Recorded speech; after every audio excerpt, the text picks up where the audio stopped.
महालक्ष्मी मंदिर, हाजी अली दर्गा आणि gateway of India हे बघितल्यानंतर आम्ही आलो मरीन ड्राईव्ह आणि त्याला खूप छान वाटत होतं कारण दिवसभर फिरलो त्यामुळे खूप जास्त थकलो होतं आणि त्याला तर खूप जास्त रिलॅक्स फील होत होतं.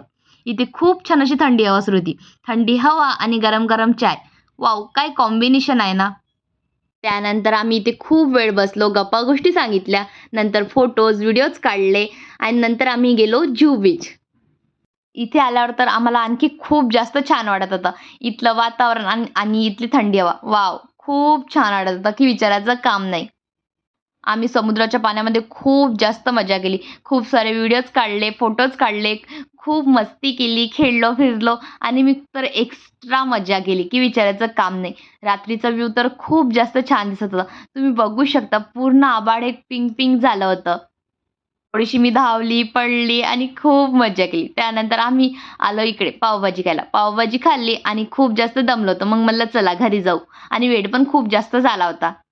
त्यानंतर आम्ही निघालो घरी यायला. आता घरी पोहोचलो, थोडंसं फ्रेश वगैरे झालो आणि दादांनी छान असा दाणे भात बनवला होता. तोच खाल्ला आणि झोपी गेलो. चला तर मग भेटू उद्या. बाय.